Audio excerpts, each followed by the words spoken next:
However, just like before during the committee hearing, I just had some few concerns, and those concerns weren't really answered because for the lack of time, and I was informed that I need to produce certain documents to justify some things that I did mention during that particular hearing.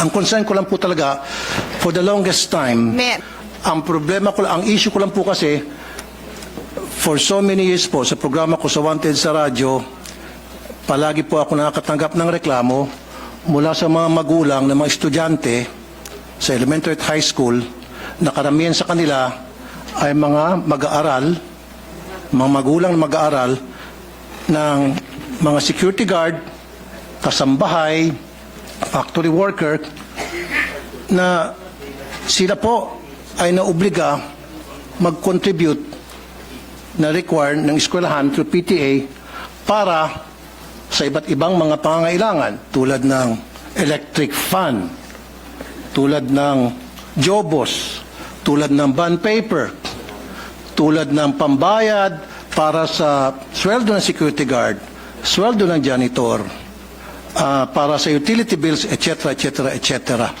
na hindi po dapat dahil meron man po talaga budget ang DepEd dyan through the MOOE.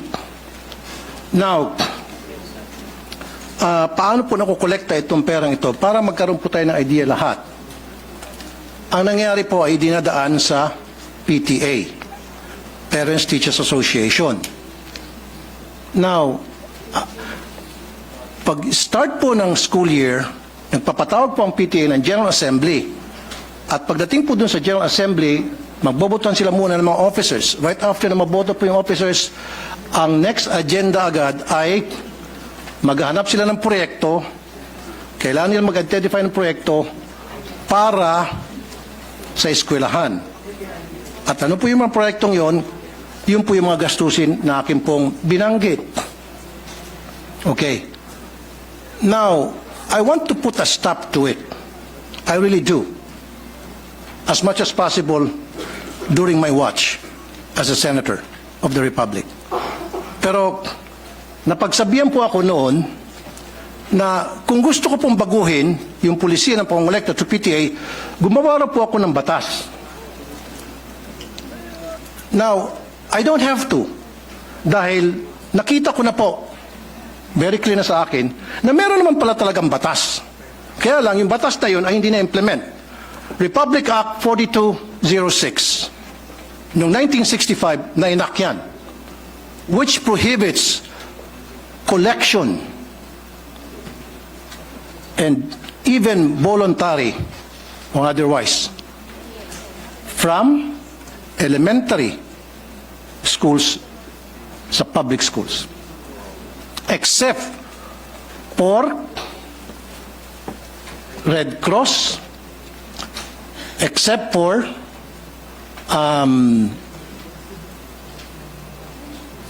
in fact, the only ones that was mentioned was Red Cross. Now, noong 1969, RA 5546 was enacted para ma-amend yung 4206. Dito po sa 5546, mas lalo naging malawak po yung prohibition sa collection. Maybe the good sponsor might want to react doon po sa dalawang batas na akin po nabanggit. Thank you. Hello? Can you hear me? Yes, ma'am. Okay. Thank you, Mr. President. Here, change. Mr. President, the concern of the gentleman was raised during the hearing, and the Vice President Secretary of DepEd responded by mentioning Department Order Number 49 series of 2022, which is a no fee, no collection policy. Tama ba yan? No fee, no collection policy, which they are strictly implementing. And it was further discussed during that hearing that there is the PTA in almost every school that does their own fundraising efforts. And it being a parent-initiated organization, they are allowed to do that. So, in connection with the law that His Honor pointed out, that is exactly consistent with the department order of the department. But the Which is department a no order poli- cannot if I may- supersede. if I may just right, continue, Your Honor. Okay. So the department order has the very same policy. No fee, no collection. The department and all their subordinates, meaning the teachers, are not allowed to initiate or to tolerate these collection efforts. But this does not prevent the parents from having their own fundraising. This system has been practiced for decades. Ayan, finally lumakas. This system has been practiced for decades, and it has been a private initiative of the parents that has allowed many projects to see the light. No, anything from gate, fencing, gardening, events. It's a PTA initiative, and I think that's why it was mentioned that if there is a desire to change that policy, there must be a law, because currently the DepEd order is consistent with the existing law mentioned by His Honor. Okay, Mr. President, may I ask the good sponsor kung sabihin niya sa akin yung bang department order na yon at saan po doon sa dalawang batas na binanggit ko, RA 4206 and RA 5546, alin doon na nagsasabing pinapayagan na mangolekta ang mga eskwelahan o mga magulang para sa kontribusyon sa eskwelahan. Can you please show it to me?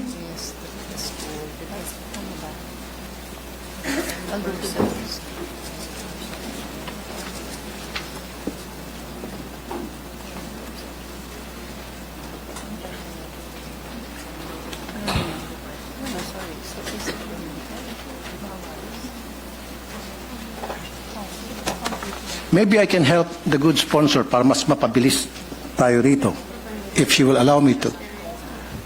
Your Honor, if His Honor can, Mr. President, if His Honor can give me a minute to just review, and then I will be happy to yield the floor, of course, anytime. Sure, session suspended for me. Thank you, Mr. President, and thank you for the patience of the sponsor. As His Honor had pointed out, it's a 1965 and 1969, no, the first one was 65 yata, and 69 law, so this representation had to refresh herself on those laws, Your Honor. Hindi pa ho ako pinapanganak nung 1965. Nung inamen, pinanganak na ako, pero hindi ko pa to nabasa, inaamin ko naman po. Anyway, if we may go to the very important point of the gentleman, no?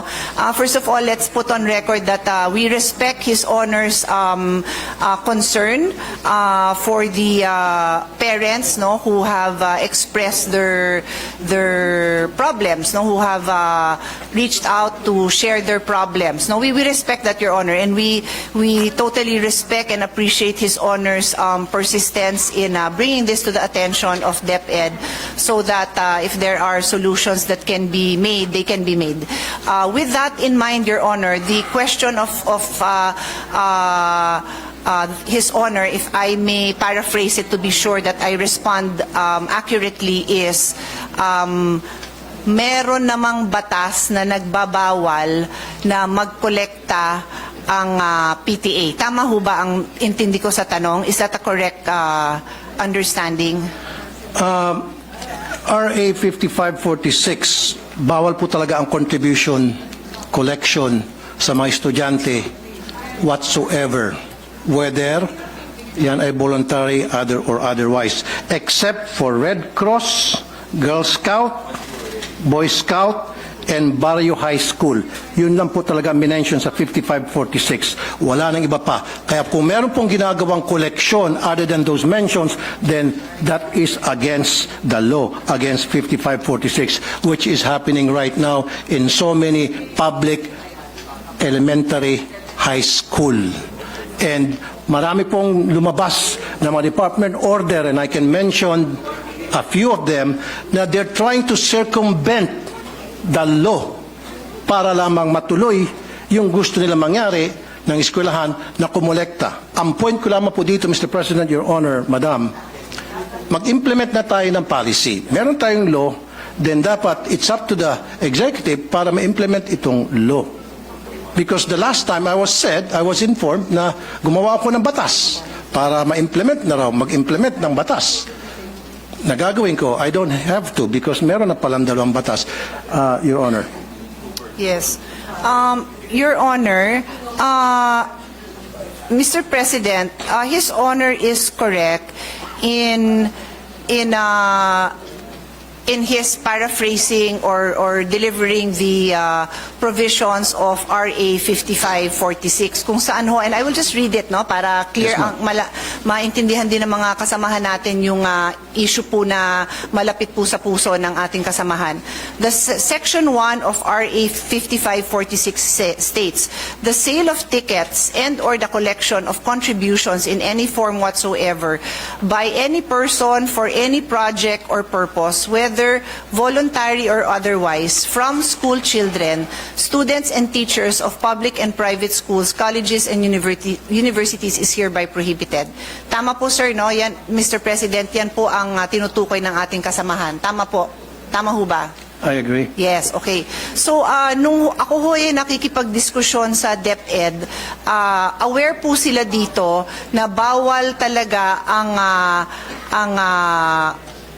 collections of contributions in any form from school children, students, and teachers. And that is why in their Department Order number 49 series of 2022, known as the Promotion of Professionalism in the Implementation and Delivery of Basic Education Programs and Services, prohibits DepEd officials and employees from seeking contribution, support, solicitation of any kind or any kind of intervention from non-DepEd entities.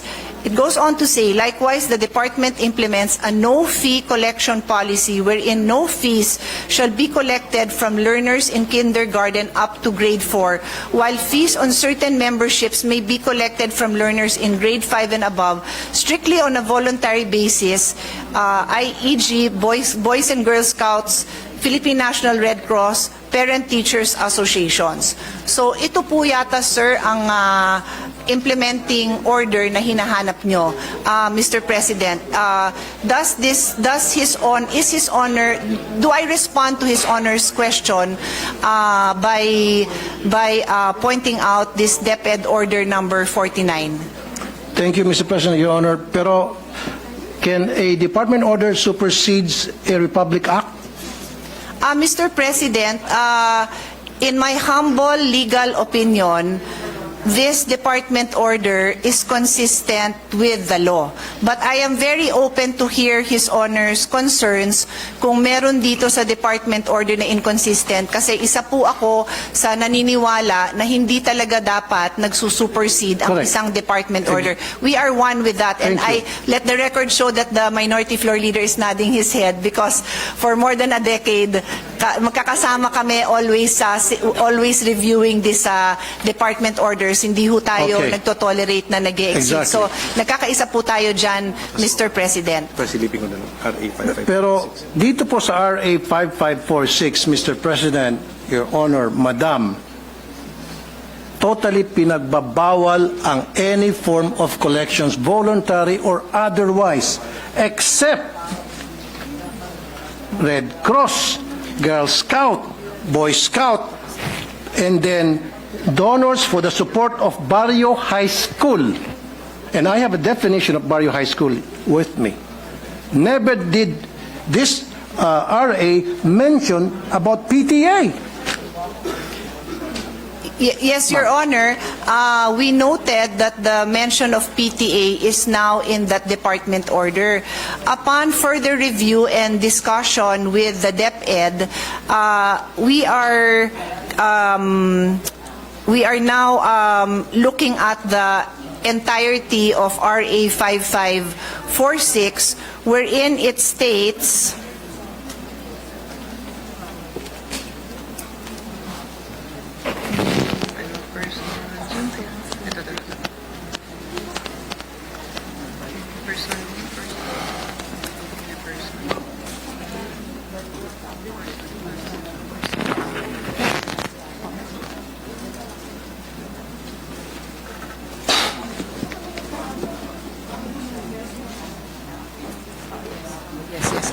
yes. Thank you. Mr. President,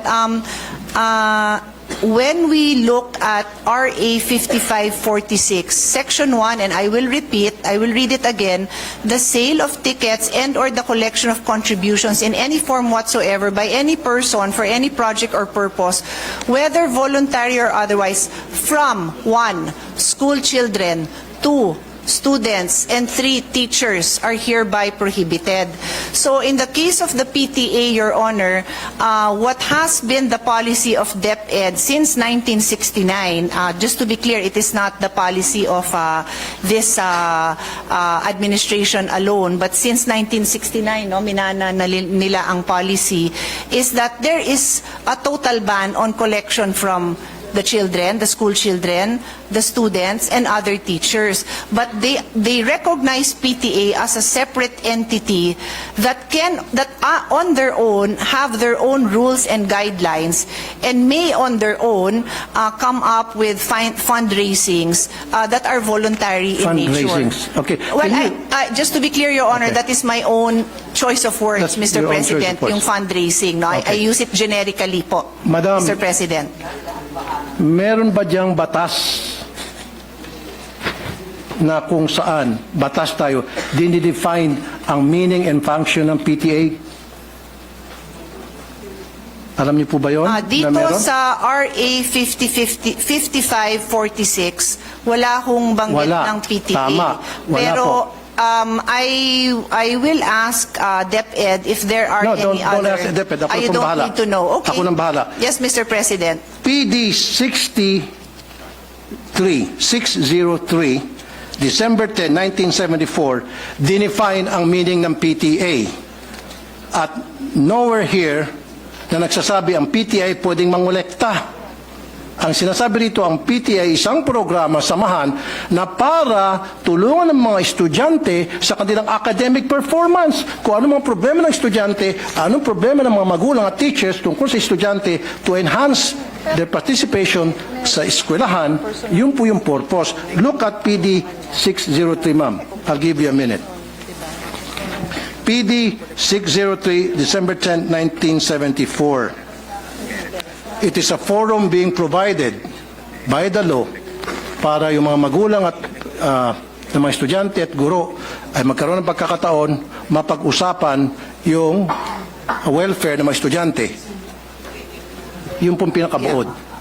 Never doon sa PD na yan did mention na pwedeng mangolekta ang PTA ng contribution o collection para sa mga proyekto ng anumang mga proyekto sa isang eskwelahan.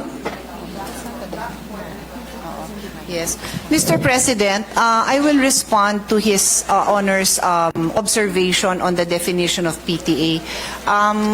Umpisahan ko po kung ano tong PD 603, no? This is the Child and Welfare Code. Familiar po tayo dyan.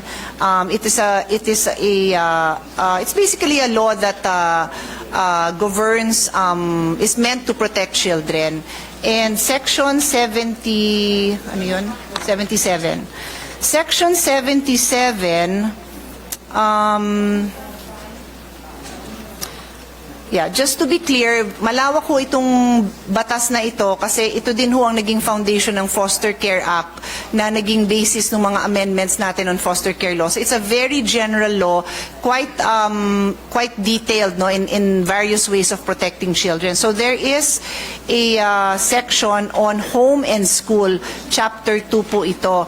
And Article 77, as his honor correctly points out, mentions Parent-Teachers Association. It states every elementary and secondary school shall organize a parent-teacher association for the purpose of providing a forum for the discussion of problems and their solutions relating to the total school program and for ensuring the full cooperation of parents in the efficient implementation of such programs. All parents who have children enrolled in a school are encouraged to be active members of its PTA and to comply with whatever obligation and responsibility such membership entails. Parent-teacher associations all over the country shall aid the municipal and the local authorities and school officials in the enforcement of juvenile delinquent control measures and in the implementation of programs and activities to promote child welfare. Mr. President, in response to His Honor's concern or conclusion that the Parent-Teachers Association do not have the authority to collect. Tama ho, no, sir? Mr. President, that is the question, no? That the Parent-Teacher Association, by definition here in PD 603, do not have the authority to collect. That is the question, Let me correct? rephrase what I said. Mr. President, Your Honor, I want a clear definition in our law that states that the PTA is allowed to collect contributions, voluntary or otherwise. Saan po sa ating konstitusyon, saan po sa ating batas. Yun po gusto ko para maging malinaw po sa atin lahat. Yes, Dapat po understood. nandito, meron po ba? In fact, ang nakita ko lamang pong definition ng PTA, which is, sabi mo, very vague, general, is PD 603, pinakamalapit. However, dito sa PD 603, hindi po sinasabi na ang PTA ay binuo para mangolekta sa mga estudyante ang mga eskwelahan. Mr. President, Your Honor, Madam.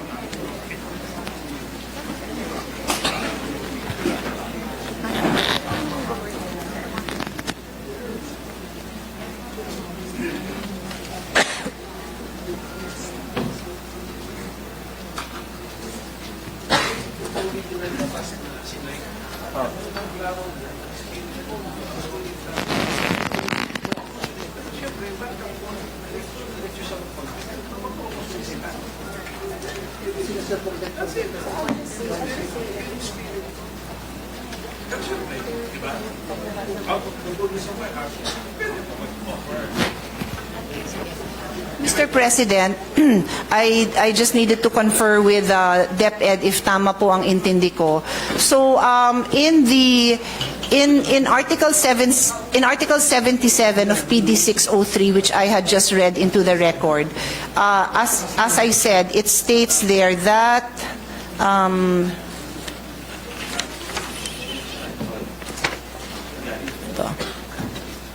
that every elementary school shall organize ito nga hong PTA relating to the total school program to ensure full cooperation of parents in the efficient implementation of such programs to address they are meant to create a forum to address the problems and the solutions. So the practice of DepEd has been to support to allow the PTA to follow the mandate of Article 77, and if they need to raise funds to be able to address these problems and solutions, including the implementation of the programs, then they are governed by their own guidelines in implementing those I'm programs, sorry, Mr. including yung at tapusin ko lang po, Sige po. including yung fundraising. Yan po ang naging practice ng DepEd since 1969 po. Practice is different from what the law says. You can practice anything you want. Pwede mag-practice ang DepEd. Lahat ng klaseng practice na gusto nila. Pero dapat nandoon sa batas. Pero kung wala sa batas yan, then yung practice na yun ay labag sa batas. There is actually, Mr. President, no sandali po. prohibition. Sinabi mo kasi, Madam, fundraising. So pwede mag-fundraising ang DepEd. It's been a practice through the DepEd, magkakaroon silang fundraising under PD 603. Pero, Mr. President, Your Honor, sa PD 603, wala talaga ako makita rito, kahit na letter by letter, tinitingnan ko, wala talaga nagsabi rito na pwede mag-fundraising, na pwedeng humingi ng kontribusyon, humingi ng tinatawag na voluntary contribution. Wala talaga. So it seems to me na yung DepEd ay gumagawa-gawa ng sarili nila ng guidelines sa isang batas. Gumagawa sila ng sarili nilang IRR. Mr. President, I'll go back to what the Republic Act states. It prohibits collection and contribution from students. And so the policy of DepEd has been to allow the PTAs to follow their own guidelines wherein contributions among the parents are allowed. So to be clear, just to be clear, Mr. President, importante po na maliwanag yung pagsagot ko sa napakamahalagang tanong ng ating kasamahan. Bawal talaga ang pagkolekta sa estudyante, and that is being honored by DepEd. In other words, hindi pwedeng maglabas ang DepEd, ang principal, ang teacher ng request or request for contribution na ibinibigay sa estudyante. Bawal po talaga yon. Bawal. So kung bawal po, bakit po Correct. nangongolekta pa rin sila sa mga estudyante, especially po sa mga Mr. hirap? President, I would like to clarify, never po sila nangongolekta sa estudyante. Wala po silang collection sa estudyante. Ang meron, I'm sorry, we can I beg to identify disagree. the issue. I beg to disagree, ma'am. Ito po, lahat ng mga nagsumbong sa akin. Sir, the These are issue, the I don't These are the list of parents na nagsumbong sa akin, iba't ibang eskwelahan sa buong Pilipinas, na kung saan sila po ay sapilitang kinukolektahan ng mga electric fan at kung ano pang mga gamit sa eskwelahan, na meron man pong budget sa MOE ang DepEd for those things. Yes. Mr. President, first of all, may I request that that list is Yes. submitted I'll be so more than that happy to we give it to can you. give it to DepEd kasi I believe they have committed in the hearing pa lang na any violation po, iimbestigahan naman po nila. They made that commitment po. The only item left for the discussion on the floor right now is yung authority mismo ng PTA. So any direct contribution o collection sa estudyante, talaga hong iimbestigahan nila. So, tama, ang pagkaintindi ko, Mr. President, sa issue is, so si PTA ba pwedeng mangolekta? And ang sinasabi po sa atin ng DepEd, the policy since 1969 has been to recognize the PTA's authority to decide among themselves. They have their own rules, they have their own guidelines to do their fundraising, that is a generic term that I'm using, among the parents. Hindi to sa bata, hindi apektado yung pagpasok ng bata, hindi apektado ang grade ng bata. Bakit ginagawa ng parents yun? Kasi kulang ang pondo. Yung sinabi ng ating kasamahan na nasa MOOE yan, meron yan pambili ng electric fan, idagdag ko na rin doon, ano yung mga kakulangan, di ba? Yung pagpaganda ng garden, driveway, entrance, kung ano pa man. Lahat naman po yan nilalagyan ng MOOE. Pero if I may call the attention of our chairman, talaga naman wala na tayo, nagbibigay tayo ng maraming pondo, but hindi talaga nakokompleto, no? In fact, ako na magsasabi, because baka may magtanong, yung mga repairs, no? Pagpalagay mo ng may electric fan dun sa loob ng classroom, o di kaya yung picture na pinakita ni Senator Bongo, medyo bumagsak yung kisame, lahat po yon falls under repairs of basic facilities. Pero natanggalan po yan ng pondo, na ilipat po sa ibang pondo yan, hindi ho ng Senado. So may mga issue pong ganyan. I think I want to assure our colleague that hanggat makakaya, sinusuportahan ng ating chairman yung ating recommendation to increase the MOOE. So that basic principle, I think everyone in the Senate supports his honor na mapondohan sana ng lahat na yan. So, remaining na lang po yan kung ano ho, hanggang saan ang kakayahan ng PTA to among themselves decide to fundraise parent to parent. I cannot add to my answer kasi yan po ang policy. Hindi ko naman ho kayo bobolahin, Mr. President, na iba yung policy. Yan po ang policy na ginagamit po nila. So kung may recommendations, suggestions ang ating kasamahan, this representation is happy to relay at nandito naman ang DepEd para pakinggan ang mga suggestion ng ating kasamahan. Thank you, Mr. President. Thank you, the good sponsor, Honorable Congresswoman Pia Cayetano, Senator Pia Cayetano, sorry. Thank you. Pero gusto ko lang pong balikan, Mr. President, Your Honor, yung sinabi mo, it's been a long time practice. Tama? Policy po. Policy, okay, sige. I stand corrected. It's been a long time policy na pinapractice sa DepEd for so many years na ilan sa atin hindi pa niya pinapanganak dito. Of course, ako pinanganak nga ako dyan. Pero dapat a policy should be dictated by the law. So is there a law na kung saan sinasang-ayunan ng policy na sinasabi nyo matagal nang pinapractice ng mga taga-DepEd? Dapat lahat ng mga bagay na ginagawa sa ating mga eskwelahan, lalo sa DepEd na who's receiving lots and lots of budget by the billions, dapat nandoon nakasaad sa batas. Hindi Yes. pwede po silang gagawa-gawa ng sarili ng policy na wala po sa batas. Dapat lahat po ng pulisiya nandoon po. Mr. President, may I respond to that statement? Mr. President, as I said, kaya ho ako nag-abalang ipaliwanag na ang PD 603 is a very broad law intended to protect the rights of children. Kaya nga po,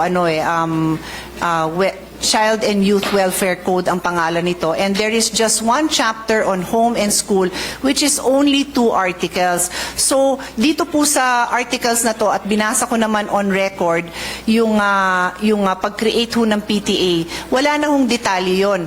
The fact, Mr. President, that there is no prohibition, that there is no provision that specifically or expressly prohibits the PTA from engaging in certain acts to pursue their mandate. Yes, there is. Mr. President, if I may just continue, my statement is the fact that there is no provision that expressly prohibits the PTA from pursuing their mandate is in itself an accepted principle that there is no violation. It is a rule of statutory construction that what is not expressly or impliedly prohibited by law may be done. So yan ho ang ating statutory constructions when it comes to prohibited acts.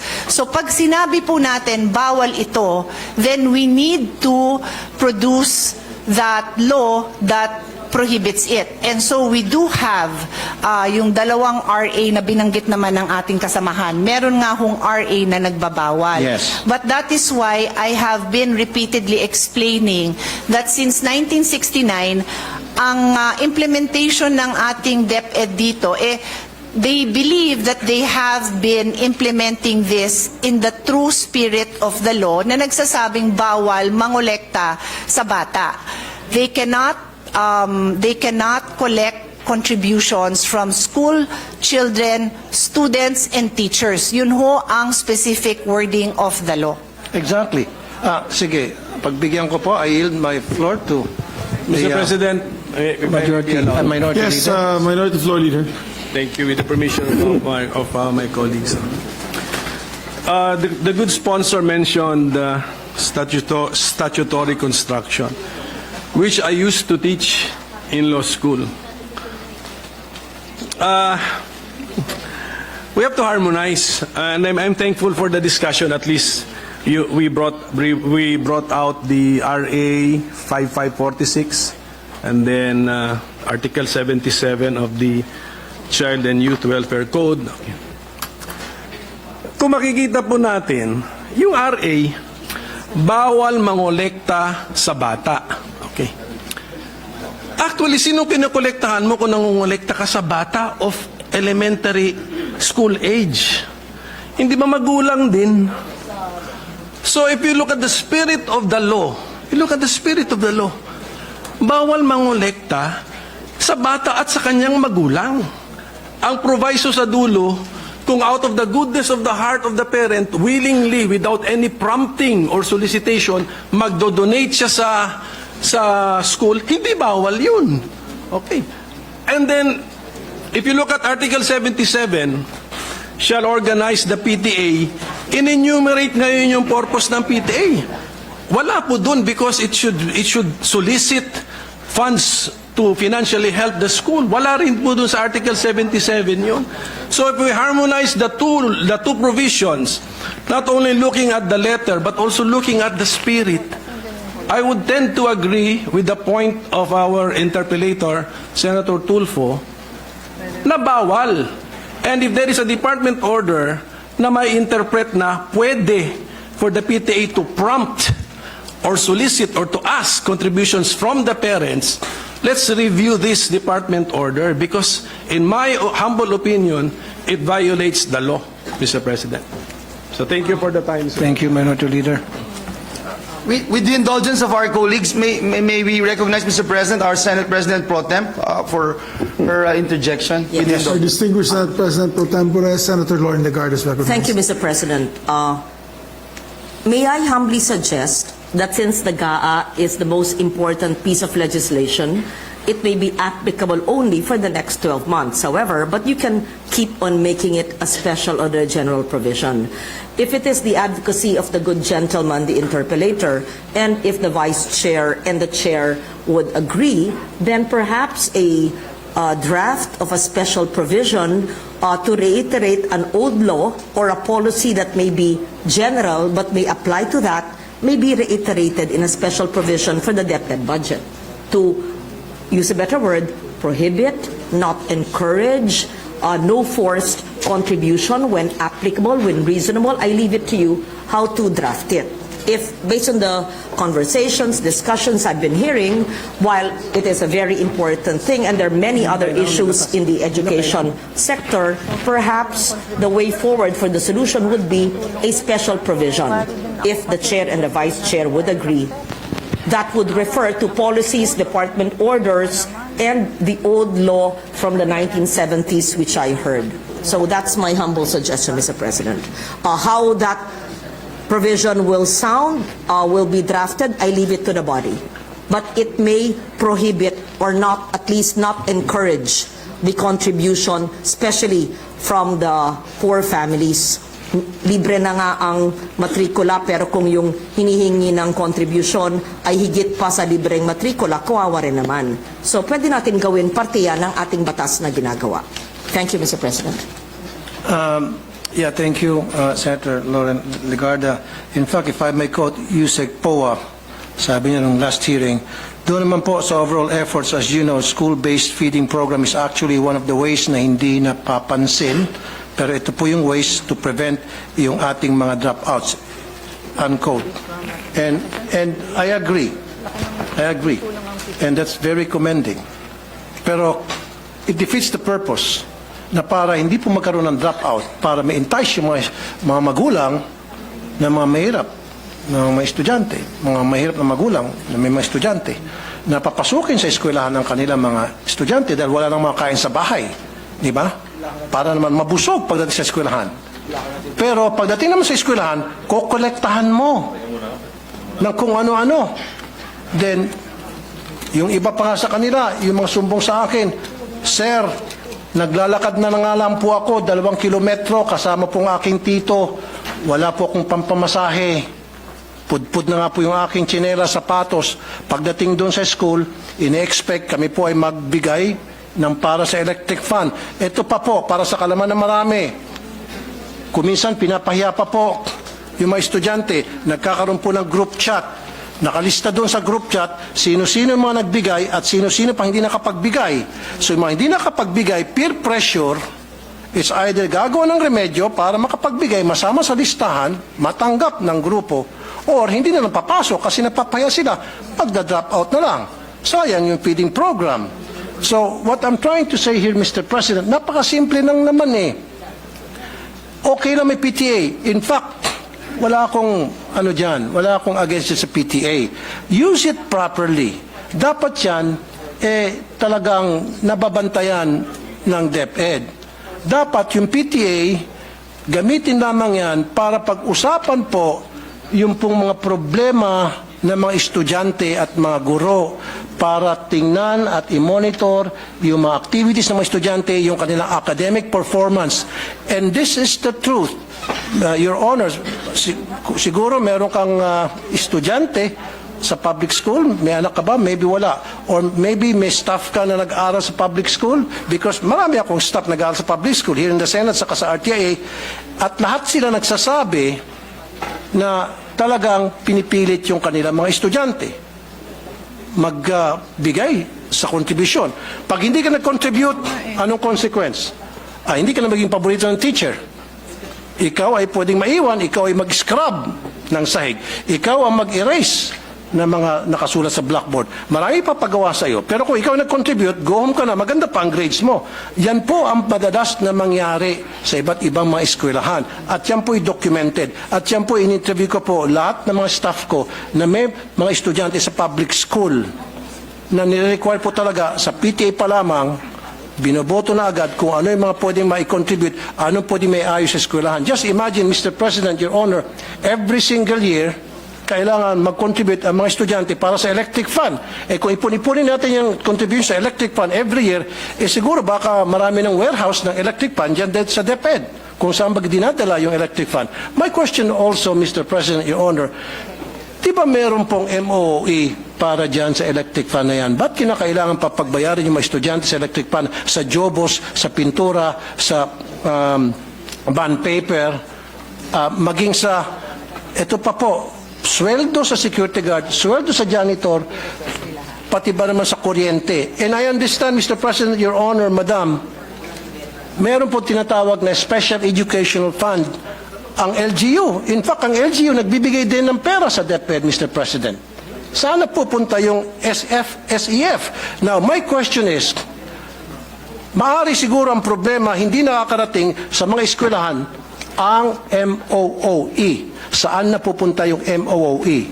Kailangan siguro i-audit natin yung MOOE. Yan po ba ay nakakarating ng tama o baka naman nakakarating sa mga eskwelahan pero hanggang sa principal lang? Kaya may mga balita, si principal, magaganda ang mga bahay, magaganda ang mga sasakyan, pero sila teacher, kawawa. So si teacher gagawa ng remedyo at yun na nga, maningil sa mga estudyante. Kaya nga po, sabi pa nga ng mga nakakausap ko po, doon sa mga listahan, I think we interviewed more than 100. Sabi, kaya nga po kami pumunta sa public school dahil wala po kami pambayad sa private school. Sila po ay mga tricycle driver, pedicab driver, labandera, kasambahay, factory worker, na mga underpaid, na maliliit lamang sweldo. Salamat nga, sinabi ni Secretary Yusek Poa, and I commend you for saying that, yung programa nyo yan, na merong feeding program para hindi na po tumaas pa yung cases ng dropout para ma-entice yung mga magulang na papuntahin sa eskwela ng kanilang estudyante dahil meron ng pagkain. Gutom kasi sila, kaya hindi sila pumapasok, pero kung bigyan mo ng pagkain, papasok na sila. However, pagdating naman sa school, yung libreng pagkain, parang siningil mo lang dahil pagbabayarin mo para sa kung ano ng contribution. Sir, ano po yung tanong nyo? I'm just making a statement, Mr. President, Your Honor, kung ano po yung sentimiento ng mga pumunta sa akin, mga magulang, libo na po, sinasabi po sa akin. So what I'm saying is, we have to stop this wrong policy na kung saan nagbabiolate ng law ang kung ano-ano pong department order na ipinapalabas po ng DepEd para lamang pipilitin na makakolekta sa mga estudyante. Sabi pa nga ni Minority Leader Coco Pimentel, pag kinolekta mo estudyante, wala naman pera yung mga estudyante, parang sino kinukolektahan mo talaga? In essence, yung mga magulang. So, for me, change that policy. Huwag na tayo mangolekta. Zero collection na talaga, voluntary or otherwise, tulad na nakalagay sa batas. Okay? Except for Red Cross, Girl Scout, Boy Scout, and Barrio High School.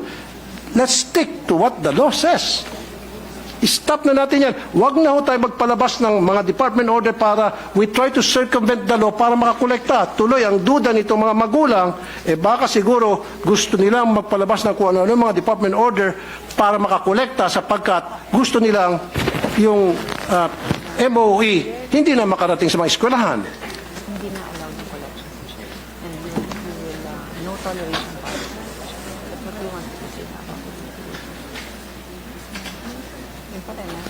Now, may I add, Mr. President, Your Honor, kung sasabihin nyo lang sa akin ngayon na kayo po ay mag-issue ng department order telling all schools under DepEd, let's stick to 5546, period. And I will sit down. Otherwise, kapag hindi, magpipilit kayo, abutin tayo dito hanggang madaling araw. And I will not stop because I know I'm right. Mr. President, just a short response. The policy of DepEd is very clear. They have a no toleration policy on the collection from students. So, itong huling mga nabanggit ng ating kasamahan na yung mga estudyante, nagko-collect, paulit-ulit din na sinasabi sa akin ni Vice President, DepEd Secretary na no, they will not tolerate that and they commit to investigate that. Thank you. So clear po tayo dyan. On that note, may I ask for a minute suspension, Mr. President? Thank you. Session suspended for 1 minute.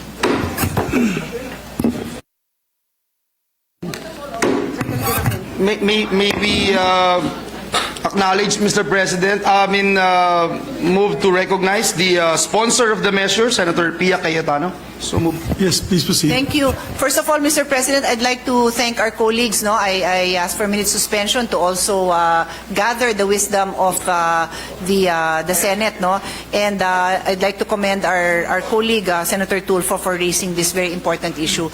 We also took the opportunity to ask DepEd what actions, if any, have they taken upon receipt of similar complaints, and they confirmed that upon receipt of similar complaint, they have received similar complaints, and they have actually suspended airing PTAs. So on that note, Your Honor, they are prepared to issue a department order strengthening the law.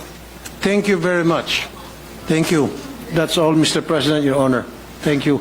On behalf of the thousands and thousands and thousands of parents who have students in public elementary school, would like to thank DepEd and the sponsor na magpapalabas na po kayong department order para to strengthen the law.